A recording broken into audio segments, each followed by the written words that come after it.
Alright guys, d0ntblink 97 back here with some more World of Tanks gameplay, this time on Lakeville with some platoon mates. So on this match we pretty much carried our team, even though for us personally we were not shooting too much, and we do not end up doing some massive amount of damage on this game, but this just shows that despite us having quite a variety of tanks, from really fast stealthy tanks to, I guess, average medium tanks like myself, and then the heavy armor of our E100, that skillful players and any players really with good communication can still come out on top. Even in a matchup like this, which it is a pretty even matchup. One thing that did scare me though was that they did have a platoon already in. Platooned artillery, as we all know, is not a good thing. And we missed our first shot on the FE4-202. And right now where I am, this is not a spot where you want to be spotted early on, because if they have TDs or any sort of other mediums crossing, see right there, that's exactly why. I knew there would be people crossing and I was hoping I was going to spot them, but instead I just ended up getting my ammo rack shot by an E75 who's who knows where. And so my repair kit is already used, so now I have to play a little bit more passively. Gotta let the bat chat do spotting, gotta let our guys get in town so that I know what I'm dealing with that's in front of me. C-54A1 made a really bad move in going behind that rock, and he made a bad move in going where he did first. He should have taken the very outer road, or the very, yeah, pretty much that. The closer in you go, the more chance of the bat chat spotting you or myself spotting you. And if you notice tier 10 mediums on this map and you're going to go into the town, hug the mountain that's on the right side of you. If you do not hug that mountain, they will spot you, and if any TD is helping them in the middle, your life will quickly become short. Now we're just sort of waiting around here in the middle, so we decide, let's move up. Nothing spotted, nothing shooting. So we moved up to a more aggressive position here, and that's because in the town they really have not encountered too much, and I figured if nothing has been shooting at me, they must be going there, so maybe I can support these guys from the middle of the map, shooting into the town, or even spotting enemy tank destroyers that might be camping in the back over here. Unfortunately, they're making it hard for us, but we find an E75, and already he's got about 40% of his health taken off just off 2 hits. Enemy E100 backs up just before our shot is ready. And Achilles and our other bat chat, Jake, is great. They are both in the town, and it looks like Pat Poots went to the town as well. I'm going to keep the watch on middle, just because the FE4-202 does not relocate long distances well due to its 40 km/h top speed. It can go short distances very fast due to good engine power, but because of that low top speed, it is definitely not cut out for long distance. And that's when we spotted an enemy M48 Patton, who I was very surprised that I hadn't spotted up until this point. He might have been in the base for a while, but even then I was surprised. Managed to track him. He puts one into us, and I'm pretty sure that was HE because it did almost nothing. Miss him again, and I really don't want this guy to get away. And that's when our Sky Pig absolutely screws his day. Despite him going nearly full speed, our artillery lands a great shot that ends up tracking him right in place for us. So we're going to go ahead and take advantage of that. And we get that spotting damage as well. So there goes one of their tier 10 mediums. This T-30 is taking a poke around the corner. And this is where you need to be very aware of your surroundings, because I knew I spotted that TD to the right. Now, if he would have spotted me and I would have not noticed that E4 would have taken out at least 50% of my remaining health. More reliably, maybe 60 to 70% of my remaining health, but luckily he didn't spot us. He might have a bad crew, because I'm surprised he didn't spot us. But we're going to put some more fire into this T-30.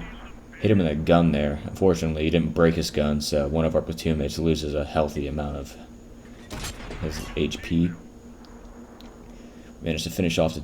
oh no. Oh, Jake finished off the T-30. And then we see an enemy E100. We're not going to get another shot at him because the house covers him all the way. Now we're going to move up and, you know, we won the town, but there's a lot of enemy tanks left, so this only leads to the conclusion that they're camping more towards their base. And so far, you know, we haven't done much. You know, we've gotten some damage, gotten some spotting. Nothing great so far. We track the T-174, he misses his return shot, and then we spot the M53. And immediately our platoon mates start helping us out killing this guy, and I end up finishing him off. Now that the Artie's out of the game, my team has free roam to do whatever they like around the map. And this is why taking out Artie in situations like this is really helpful, because an Artie can easily swing battles. We managed to snipe the E-100 right in the side of his turret. FE-422 has excellent accuracy. The E-4 misses his shot, but he backs up this time.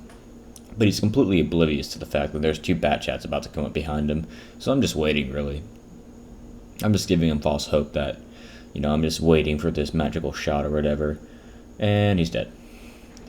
And then this is when my platoon mates spot two Jaegeroos and a T-95. And now this is where I come in handy.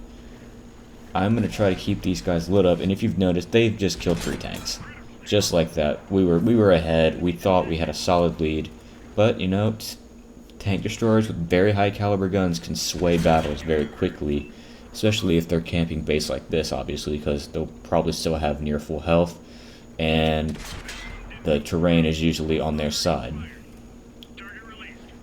So we have to be very careful here, and our artillery cannot help us out here because these guys are completely behind the mountain. He would have to relocate to the town, which I don't think he ever does. So we're trying to poke a shot on the T-95 here. Don't want to take one from any of these guys. We only have 1,500 health, may seem like a lot, but the Jaegeroos can hit for over 1,000 on average, and the T-95 is a 750 on average gun. So basically, 70 to 50% of my health could get taken out by these guys just by getting shot once. So I'm trying to be as careful as I can while at least trying to help my team.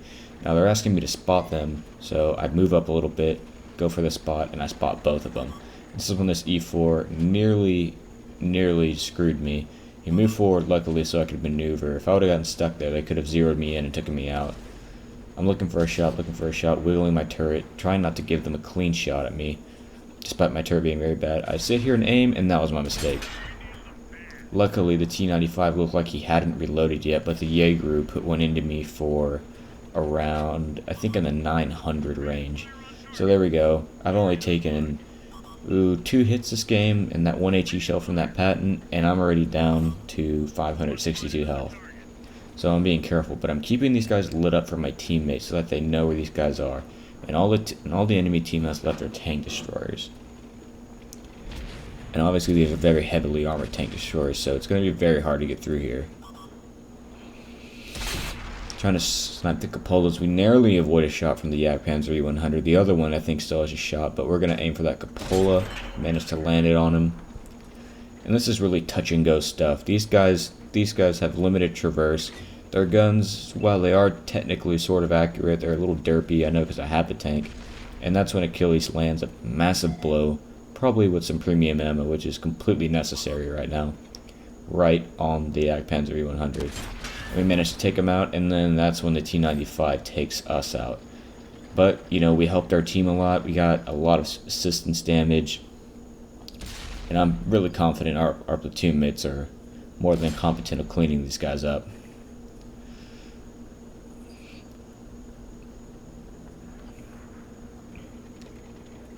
And I was really surprised these guys didn't push up farther, but Achilles managed to knock out another one. And now it's just a matter of time before they lose. The Jaeger and the T-95. The T-95, you know, if you really wanted to, you could just fire HE at and probably take him out, but with the well-aimed shot to the Cupola.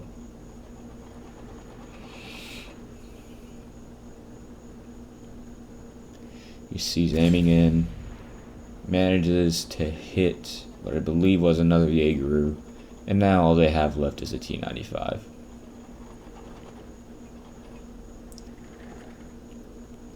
And this just shows how powerful platoons can be. If you have a platoon of competent players, it's very easy for them to carry their team. Because even though it seems like our team was fairly competent, whenever we go to the damage scores, you'll see just how much my platoon mates and I carried. So we go to the results, and we ourselves, you know, we had a pretty decent game. And I'm wondering, wow, 6,000 XP on a double. How did I get that? Seems like I didn't do much. Got a Mastery 1, got the Confederate Medal, and I finished top. I actually did over 5,000 damage somehow, which I have no idea how I did that. And if you look at our platoon, we're top 4, and we did the majority of our team's damage. Us 4 combined did more than the rest of our team together.